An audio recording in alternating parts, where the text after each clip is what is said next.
Okay, good morning mga karadyo. Nakikita nyo ba yun, yung maliit na antenang yun? Ayan o, ikuha natin. Ayan. Okay, that is a single folded dipole. Ayan, medyo sagad na yung aking, yung aking zoom. So, that is for 2 meter antenna, VHF, Ngayon, ang pagkakaiba niyan sa mga pangkaraniwang folded dipole is yung space ng loop, yung internal spacing ng loop mas maluwang. Ayan, okay? So ngayon, actual yan mga karadyo. Titignan natin ang SWR niya. Tignan natin, ha? Okay, eto siya.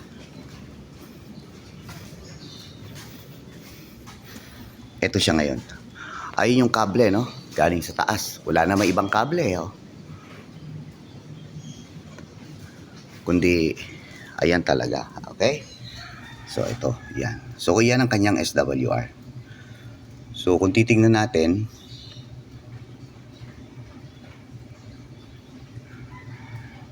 sa 141, yan yung 1.4. Okay? Ito yung tignan nyo. Ayan. Ayan. So, 142. Ayan. 1.2. Sa 143, ayan na. 1.087. Sa 144, 1.082. Sa 145, 1.129. Sa 146, 1.083, and so on and so forth. Ayan, yan. So ngayon tingnan natin yung 1.5 niya dito sa dulo. Oh.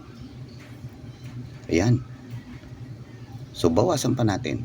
So 157. So sa 157 MHz 1.53. Pero take note mga karadyo, ano pa rin siya? Hindi less than 2. Ngayon, kung titingnan natin yung itaas pa, 160, 162, 163, ayan na, yung 163. So, meaning hanggang 162 siya. Wala itong ating RF vector hanggang 137.5 lang. Pero posibleng medyo bababa pa siya. Okay? Ngayon, itong isang twist dyan, mga karadyo. Punta tayo sa 150 MHz. Tingnan natin kung magre-resonate siya. Actually, yan ang sekreto nitong folded dipole na i-reveal natin. Okay. Tingnan natin, ha, mga karadyo. Ilagay natin sa ayun. Okay. Siniset muna natin. Punta tayo dito. 1, 3, 4. Yan, nasa 437.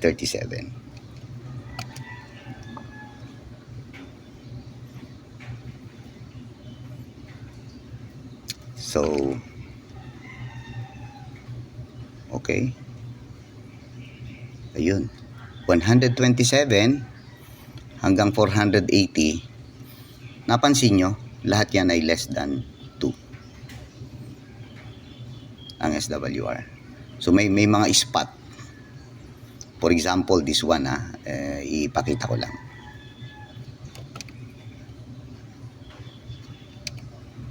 Ito. Yan. For example, yung 436,500. Ang SWR is 1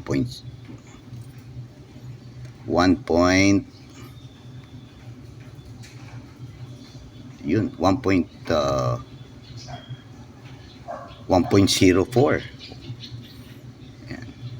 So ibig sabihin anywhere in somewhere sa UHF frequency ay meron siyang mabababa, less than 2. At kapag yan ay ginawa mong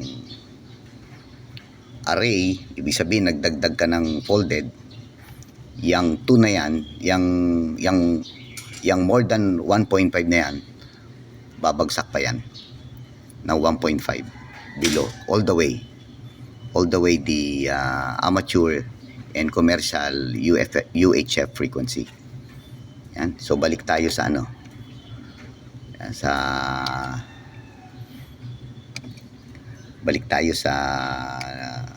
VHF. Okay. Ayan, yan mga karadyo. Yun.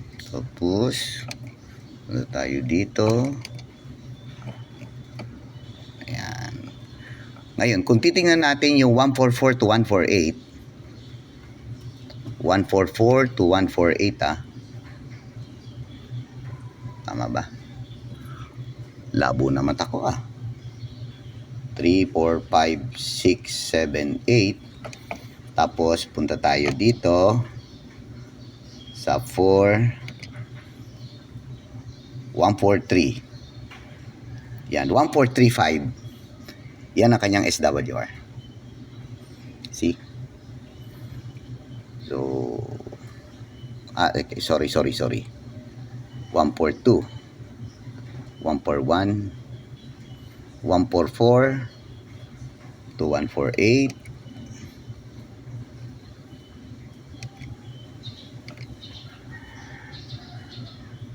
Yan. So, yan ang kanyang SWR mga karadyo. So, see? Yan. Ang center frequency, 1455. Wala pang 1.1. So, gawin na natin 145 eksakto. Yan. So, 1.1. Imagine, or take note, that is a single folded dipole. Yan. Okay.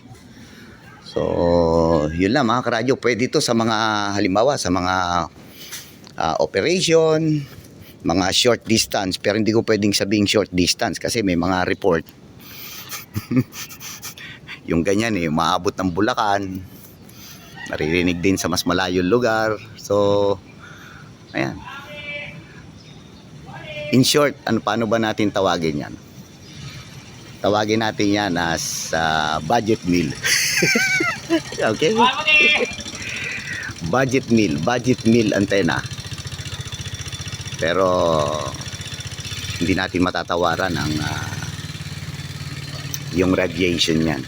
Maximum radiation for single folded dipole antenna. At kung titingnan natin yung range o yung wideness, yung bandwidth niya, makikita natin na talagang